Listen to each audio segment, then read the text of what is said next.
അപ്പോൾ ഇന്നത്തെ വീഡിയോയിൽ നമ്മൾ ഡിസ്കസ് ചെയ്യാനായിട്ട് പോകുന്നത് നമ്മുടെ ഒറ്റയടി സീരീസിന്റെ ഫസ്റ്റ് ക്ലാസ് ആണിത്. അപ്പോൾ എന്താണ് ഒറ്റയടി സീരീസ് എന്ന് പറയുന്നത്?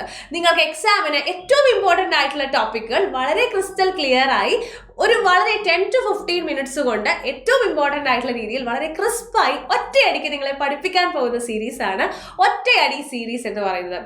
സോ നമ്മുടെ ഒറ്റയടി സീരീസിന്റെ ഫസ്റ്റ് ക്ലാസ് ആണ്. നമുക്ക് എക്സാമിന് ഏറ്റവും ഇമ്പോർട്ടൻ്റ് ആയിട്ടുള്ള ഒരു ടോപ്പിക് കൂടിയാണ് ഗവൺമെന്റ് സ്കീംസ് അല്ലേ. അപ്പോൾ ഗവൺമെന്റ് സ്കീംസിലെ തന്നെ ഒറ്റയടിക്ക് നമ്മൾ പഠിക്കാൻ പോകുന്ന സ്കീമാണ്, ആദ്യമായി ഒറ്റയടിക്ക് പഠിക്കാൻ പോകുന്ന സ്കീമാണ് ജലജീവൻ മിഷൻ എന്ന് പറയുന്നത്. കാരണം ജലജീവൻ മിഷൻ ഞാൻ ഫസ്റ്റ് സ്കീമായി തിരഞ്ഞെടുക്കാൻ തന്നെ കാരണം എന്താണ്? ഈ സ്കീം വളരെ റീസെന്റ് ആയിട്ട് പേപ്പറുകളിൽ ഇങ്ങനെ നിറഞ്ഞു നിൽക്കുന്ന സ്കീമാണ്. സോ അത് എക്സാമിന് ചോദിക്കാനും ചാൻസ് കൂടുതലാണ്. അതുകൊണ്ടാണ് ഇന്നത്തെ വീഡിയോയിൽ നമ്മൾ ജലജീവൻ മിഷൻ തന്നെ തിരഞ്ഞെടുത്തിരിക്കുന്നത്. വീഡിയോയിലോട്ട് പോകുന്നതിന് മുന്നേ നമ്മുടെ ഏറ്റവും പുതിയ ബാച്ചുകളെ പറ്റി 2 ബാച്ചുകളെ പറ്റിയാണ് നിങ്ങളടുത്ത് പറയാനുള്ളത്. നമ്മുടെ SSC CGL സെലക്ഷൻ ബാച്ച് നിങ്ങൾക്ക് ഡെയിലി 2 to 4 hours ആയിരിക്കും ക്ലാസ്സസ് ഉണ്ടായിരിക്കുക. 5 to 6 days ആണ് വീക്ക്ലി ക്ലാസ്സസ് ഉണ്ടായിരിക്കുക. അതായത് CGL എക്സാം ഫോക്കസ് ചെയ്ത് പഠിക്കുന്ന ഏതൊരു ആസ്പിറന്റിനും ജോയിൻ ചെയ്യാൻ പറ്റിയ ബാച്ചാണ് നമ്മുടെ SSC CGL സെലക്ഷൻ ബാച്ച് എന്ന് പറയുന്നത്. ഞാൻ CGL എന്ന് തന്നെ പറയുന്നില്ല, കാരണം SSC ഫോക്കസ് ചെയ്ത് പഠിക്കുന്ന, അതായത് SSC കണ്ടക്ട് ചെയ്യുന്ന എക്സാമുകൾ ഫോക്കസ് ചെയ്ത് പഠിക്കുന്ന ഏതൊരു എക്സാം ആയിക്കോട്ടെ നിങ്ങൾക്ക് ജോയിൻ ചെയ്യാൻ പറ്റിയ ബാച്ചാണ് നമ്മുടെ SSC CGL സെലക്ഷൻ ബാച്ച് എന്ന് പറയുന്നത്. ഇതിന് CBT 1 and CBT 2, CGLന്റെ CBT 1 and CBT 2 ഈ ബാച്ചിൽ തന്നെ കവർ ആവുന്നതാണ്. 5,999 ആണ് നമ്മുടെ ബാച്ച് ഫീ എന്ന് പറയുന്നത്. 5,999 ആണ് ബാച്ച് ഫീ എന്ന് പറയുന്നത്. സോ അഡ്മിഷൻ ഓപ്പൺ ആണ്, ഉടനെ തന്നെ എല്ലാവരും ജോയിൻ ചെയ്യുക. ഇതിൽ കുറച്ച് ക്ലാസ്സുകൾ കഴിഞ്ഞിട്ടുണ്ട്, പക്ഷെ എന്ത് ചെയ്യാം, അതിന്റെ തന്നെ റെക്കോർഡ് സെഷൻസ് നമ്മുടെ ആപ്പിൽ അവൈലബിൾ ആണ്. നെക്സ്റ്റ് നിങ്ങൾക്ക് ഇനി CBT 1 മാത്രം ഫോക്കസ് ചെയ്യുന്ന ഒരു ക്രാഷ് കോഴ്സ് ആണ് ആവശ്യമെങ്കിൽ, വളരെ നിങ്ങൾക്ക് കണ്ടന്റ് ഒക്കെ അറിയാം, നിങ്ങൾക്ക് ഒരു ക്വിക്ക് റിവിഷൻ ആണ് വേണ്ടതെങ്കിൽ നിങ്ങൾക്ക് ജോയിൻ ചെയ്യാൻ പറ്റിയ ബാച്ചാണ് നമ്മുടെ SSC CGL master batch crash course എന്ന് പറയുന്നത്. വളരെ പെട്ടെന്നുള്ള സിലബസ് കവറേജ് ആണ് നമ്മുടെ ഈ ബാച്ചിന്റെ ഏറ്റവും വലിയ പ്രത്യേകത, കാരണം ഇത് ക്രാഷ് കോഴ്സ് ആണ്. സോ 1,999 ആണ് നമ്മുടെ ബാച്ച് ഫീ എന്ന് പറയുന്നത്. നിങ്ങളൊരു കോളേജ് ഗോയിങ് സ്റ്റുഡൻ്റ് ആണ്, നിങ്ങൾക്ക് പഠിക്കാൻ അധികം സമയമില്ല, പെട്ടെന്ന് നിങ്ങൾക്ക് സിലബസ് കിട്ടണം, അങ്ങനെയാണെങ്കിൽ നിങ്ങൾ എന്ത് ചെയ്യുക, നമ്മുടെ ക്രാഷ് കോഴ്സിലേക്ക് ജോയിൻ ചെയ്യുക. പക്ഷേ CBT 1 മാത്രമാണ് ഈ കോഴ്സിൽ കവർ ആവുന്നത്. റെഡിയാണോ? അങ്ങനെയാണെങ്കിൽ നമുക്ക് ഉടനെ തന്നെ വീഡിയോയിലോട്ട് പോവാം. ഓക്കെ, അപ്പൊ ജലജീവൻ മിഷൻ എന്ന് പറഞ്ഞാൽ എന്താണ്? ജലജീവൻ മിഷൻ എന്ന് പറഞ്ഞാൽ തന്നെ നമുക്കറിയാലേ, വെള്ളം സപ്ലൈ ചെയ്യുന്നതാണ്, വെള്ളവുമായി റിലേറ്റഡ് ആണ് അല്ലെ. ഇത് നോക്കിയാൽ നമുക്കറിയാം, ആൾക്കാർ വെള്ളം വളരെ കഷ്ടപ്പെട്ട് വെള്ളം കിട്ടാനായിട്ട് റിസോഴ്സുകൾ ഉണ്ടാക്കുന്നുണ്ട് അല്ലെ. വളരെ ദൂരെ നിന്ന് തന്നെ പാട്ടകളുമായി വന്ന് വെള്ളം കളക്ട് ചെയ്തിട്ടാണ് അവര് കൊണ്ടുപോകുന്നത് അല്ലെ.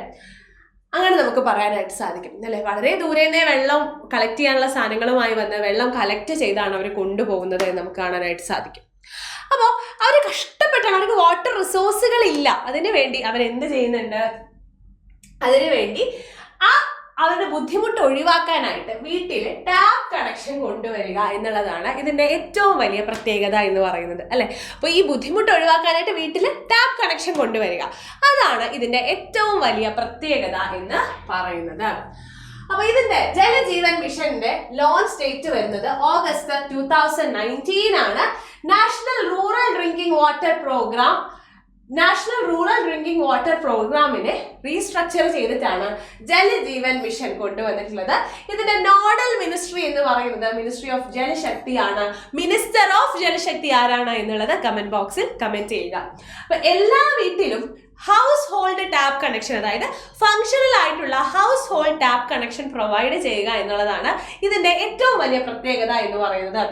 To provide functional household tap connection to every rural household. അത് കൂടാതെ തന്നെ to prioritize provision of household tap connection in quality affected areas, villages അല്ലെങ്കിൽ ഡെസേർട്ട് ആയിട്ടുള്ള ഏരിയ, അതായത് വാട്ടർ അവൈലബിലിറ്റി കുറഞ്ഞ സ്ഥലങ്ങളിൽ ഹൗസ് ഹോൾഡ് ടാപ്പ് കണക്ഷൻ ഏർപ്പെടുത്തുക എന്നുള്ളത് ഇതിന്റെ അടുത്തൊരു പ്രത്യേകതയാണ്. ഓക്കെ, പിന്നെ സൻസദ് ആദർശ് ഗ്രാം യോജന വില്ലേജുകളിൽ ടാപ്പ് കണക്ഷൻ ഉറപ്പാക്കുക, ഇതൊക്കെ ഇതിന്റെ പ്രത്യേകതയാണ്. ഓക്കെ, പിന്നെ നമ്മൾ നേരത്തെ പറഞ്ഞിട്ടുണ്ടായിരുന്നു സ്കൂളുകൾ, അംഗനവാടികൾ, കമ്മ്യൂണിറ്റി ബിൽഡിങ്സ്, അങ്ങനെ ഹെൽത്ത് സെന്റേഴ്സ്, വെൽനസ് സെന്റേഴ്സ്, അങ്ങനെ ആൾക്കാർ കൂടുന്ന സ്ഥലങ്ങളിലേക്ക് വാട്ടർ കണക്ഷൻ എത്തിക്കുക എന്നുള്ളതാണ് ഇതിന്റെ ഏറ്റവും വലിയ പ്രത്യേകത എന്ന് പറയുന്നത്. ഇതിന്റെ റീസെന്റ് ആയിട്ട് നമ്മുടെ ജലജീവൻ മിഷനിൽ ഒരു അപ്ഡേറ്റ് വന്നിട്ടുണ്ടായിരുന്നു അല്ലെ. എന്താണ് ആ അപ്ഡേറ്റ് എന്ന് പറയുന്നത്? ഇതിന്റെ ടാർഗറ്റ് ഇയർ എന്ന് പറയുന്നത് ജലജീവൻ മിഷന്റെ ടാർഗറ്റ് ഇയർ 2028 ആക്കി മാറ്റിയിട്ടുണ്ട്. ജലജീവൻ മിഷന്റെ ടാർഗറ്റ് ഇയർ എന്ന് പറയുന്നത് 2028 ആക്കി മാറ്റിയിട്ടുണ്ട്. 3.60 lakh crore ആണ് ഇതിനുള്ള ഫിനാൻഷ്യൽ ഔട്ട്ലേ എന്ന് പറയുന്നത്. ശ്രദ്ധിക്കാം, വളരെ ഇമ്പോർട്ടന്റ് ആണ്, വളരെ ഇമ്പോർട്ടന്റ് ആണ്. ടാർഗറ്റ് ഇയർ വളരെ ഇമ്പോർട്ടന്റ് ആണ്.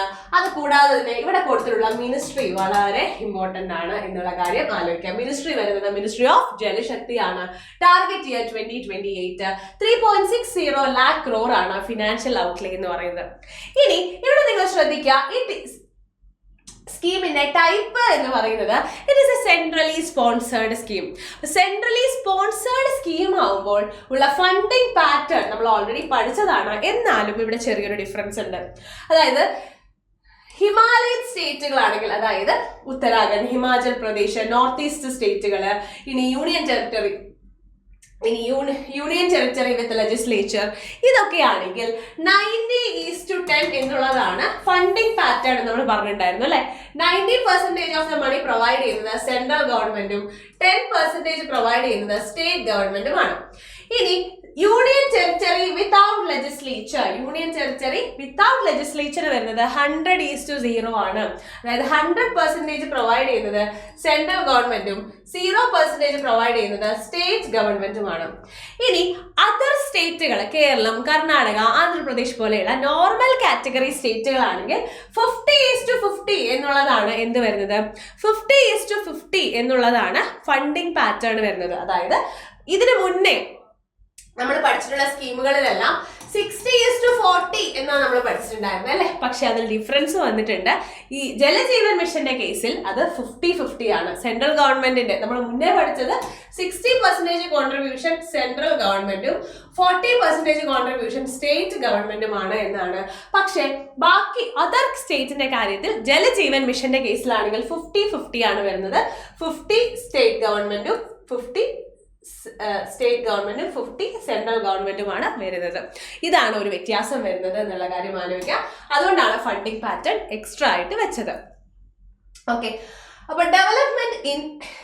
development of in-village pipe to water supply infrastructure to provide tap water connection to every rural household. അതായത് എങ്ങനെയാണ് നമുക്കറിയാം ടാപ്പ് വാട്ടർ കണക്ഷൻ എത്തിക്കണം അല്ലെ. അതിനുവേണ്ടി in village pipe to water supply development of, അതായത് നമുക്കറിയാം പൈപ്പ് ടു വാട്ടർ സപ്ലൈ എത്തിക്കണമെങ്കിൽ ആദ്യം നമ്മൾ ഇൻഫ്രാസ്ട്രക്ചർ ഡെവലപ്പ് ചെയ്യണം. അപ്പൊ എല്ലാ സ്ഥലങ്ങളിലേക്കും എന്ത് കൊടുക്കുന്നുണ്ട്, pipe to water supply infrastructure provide ചെയ്യുന്നുണ്ട് എന്നുള്ള കാര്യം ആലോചിക്കാം. ഇനി ഇതിലേക്ക് വരുന്ന വെള്ളം എന്ന് പറയുന്നത് റിലയബിൾ ആയിട്ടുള്ള നല്ല വെള്ളമാണെന്ന് ഉറപ്പ് വരുത്തണ്ടേ. So development of reliable drinking water source and augmentation of existing sources to provide long term sustainability of water supply. അതായത് ചിലപ്പോൾ കുറച്ചു കാലം വെള്ളം വരും, അല്ലെങ്കിൽ പിന്നെ വരില്ല അല്ലെ. ചിലപ്പോൾ അതിന് നല്ല വെള്ളമാണോ വരുന്നതെന്നൊക്കെ മേക്ക് ഷുവർ ചെയ്യാനുള്ള കാര്യങ്ങൾ ജലജീവൻ മിഷനിൽ ചെയ്യുന്നുണ്ട്. അതായത് existing development of reliable drinking water sources and augmentation of existing sources to provide long-term and sustainability of water supply whenever necessary, bulk water transfer treatment plants and distribution network to cater every rural household. അതായത് drinking water സപ്ലൈൻ്റെ sustainability ആണെങ്കിലും long term ആയിട്ട് drinking water നമ്മുടെ വീടുകളിൽ എത്തിക്കാനും ആവശ്യമായിട്ടുള്ള എല്ലാവിധ മെഷേഴ്സും എടുത്തിട്ടാണ് ഇപ്രാവശ്യം ജലജീവൻ മിഷൻ വന്നിട്ടുള്ളത്. അതുകൂടാതെ തന്നെ ഈ വെള്ളം ഇപ്പോൾ വരുന്നു, പെട്ടെന്ന് കുറച്ച് ദിവസം നോക്കുമ്പോൾ വെള്ളം ഇല്ല, അങ്ങനെയുള്ളൊരു അവസ്ഥ ഇനി മുതൽ വരാതിരിക്കാൻ ഇവർ മാക്സിമം ട്രൈ ചെയ്യുന്നുണ്ട്. ഓക്കെ, അപ്പൊ പുതിയ ടെക്നോളജിക്കൽ ഇന്റർവെൻഷൻസ്, നമ്മുടെ ജലമലിനീകരണം തടയുന്നതിനായിട്ട് ടെക്നോളജിക്കൽ ഇന്റർവെൻഷൻസ് ഇവരെ ഉൾപ്പെടുത്തുന്നുണ്ട് എന്നുള്ള കാര്യം ആലോചിക്കുക. ഓക്കെ, ഇനി നെക്സ്റ്റ് എന്താണ്, നമുക്കറിയാം ജലജീവൻ മിഷന്റെ ഏറ്റവും വലിയ പ്രത്യേകതയാണ് 55 liters of water per day per person ഉറപ്പാക്കുക എന്നുള്ളത്. അത് വളരെ വളരെ ഇമ്പോർട്ടന്റ് ആയിട്ടുള്ള കാര്യമാണ് എന്നുള്ള കാര്യം ആലോചിക്കുക. ഇനി അത് കൂടാതെ തന്നെ ഇതിന്റെ മെയിൻ്റനൻസിന് വേണ്ടി എന്ത് കൊടുക്കുന്നുണ്ട്, development of utilities, water quality laboratories, water quality testing and surveillance, research and development, ഇതെല്ലാം ചെയ്തുകൊണ്ട് തന്നെ നമ്മുടെ വെള്ളത്തിന്റെ ക്വാളിറ്റി ഉറപ്പാക്കുന്നുണ്ട് എന്നുള്ള കാര്യം ആലോചിക്കാം. ഇനി എന്തെങ്കിലും അൺഫോർസീൻ ആയിട്ടുള്ള ചലഞ്ചസ് വരികയാണെങ്കിൽ, അല്ലെങ്കിൽ നാച്ചുറൽ കലാമിറ്റീസ് അങ്ങനെയുള്ള കാര്യം വരികയാണെങ്കിൽ, നമുക്ക് ഡ്രിങ്കിങ് വാട്ടർ സപ്ലൈ നിന്ന് പോവാതിരിക്കാനായിട്ട് എന്തും കൂടിയും പ്രൊവൈഡ് ചെയ്യുന്നുണ്ട്. പോർട്ടബിൾ വാട്ടർ സർവീസ്, അതായത് 55 ലിറ്റേഴ്സ് ഓഫ് വാട്ടറിന്റെ പോർട്ടബിൾ വാട്ടർ സർവീസും കൂടിയും, അതായത് provide portable water at service level of 55 litres, അതായത് 55 ലിറ്റേഴ്സിന്റെ പോർട്ടബിൾ വാട്ടർ സപ്ലൈയും കൂടി ജലജീവൻ മിഷനിൽ പ്രൊവൈഡ് ചെയ്യുന്നുണ്ട് എന്നുള്ള കാര്യം ആലോചിക്കാം. റെഡിയാണല്ലോ. പിന്നെ നമ്മൾ ഓൾറെഡി പറഞ്ഞ പോലെ all house hold, schools, anganwadi, village, ഇവിടെയൊക്കെ ടാപ്പ് വാട്ടർ സപ്ലൈ കൊണ്ടുവരിക എന്നുള്ളത് ലക്ഷ്യമാണ് എന്നുള്ള കാര്യം ആലോചിക്കാം. റെഡിയാണല്ലോ. അപ്പൊ ഇത്രയും കാര്യങ്ങളാണ് ജലജീവൻ മിഷനെ പറ്റി ഇമ്പോർട്ടന്റ് ആയിട്ട് നമുക്ക് പഠിക്കാനുണ്ടായിരുന്നത്. അപ്പൊ എല്ലാവർക്കും ഇത് ക്ലിയർ ആയി എന്ന് വിചാരിക്കുന്നു. ഇതിന്റെ ടാർഗറ്റ് ഇയർ 2028 ആക്കി എന്നുള്ളതാണ് ഏറ്റവും വലിയ അപ്ഡേറ്റ് എന്ന് പറയുന്നത്. 55 litres of water per day per person ഉറപ്പാക്കുക എന്നുള്ളത് വളരെ ഇമ്പോർട്ടന്റ് ആയിട്ടുള്ള കാര്യമാണ്. അതുകൂടാതെ തന്നെ നമ്മൾ ജലജീവൻ മിഷനിൽ നിന്നും എടുക്കുന്ന, ജലജീവൻ മിഷനിൽ വാട്ടർ സപ്ലൈ ചെയ്യുന്ന സ്ഥലങ്ങളുണ്ടല്ലോ, അതിന്റെ സോഴ്സ് എന്ന് പറയുന്നത്, ആ സോഴ്സ് നമ്മൾ ഫുള്ള് വെള്ളം എടുത്ത് അങ്ങ് ഉപേക്ഷിക്കുകയല്ല ചെയ്യുന്നത്. അതിൽ എന്ത് ചെയ്യുന്നുണ്ട്, സോഴ്സ് റീചാർജിങ് ചെയ്യുന്നുണ്ട്. അതായത് ബോർവെൽ റീചാർജ്, പിന്നെ rain water recharge, existing water ബോഡീസിന്റെ റെജുവിനേഷൻ, അങ്ങനെ മുതലായ കാര്യങ്ങളെല്ലാം തന്നെ എന്ത് ചെയ്യുന്നുണ്ട്, മെയിൻ്റനൻസും കൂടിയും പ്രൊവൈഡ് ചെയ്യുന്നുണ്ട് എന്നുള്ളത് വളരെ ഇമ്പോർട്ടൻ്റ് ആയിട്ടുള്ള കാര്യമാണ് എന്ന് ഓർക്കുക. അപ്പൊ എല്ലാവർക്കും താങ്ക് യു. ഇന്നത്തെ സെഷൻ നിങ്ങൾക്ക് യൂസ്ഫുൾ ആയി എന്ന് വിചാരിക്കുന്നു. നമ്മുടെ മിനിസ്റ്റർ ഓഫ് ജലശക്തി ആരാണ് എന്നുള്ളത് കമന്റ് ചെയ്യാൻ മറക്കരുത്. സോ എല്ലാവർക്കും thank you. Bye. See U.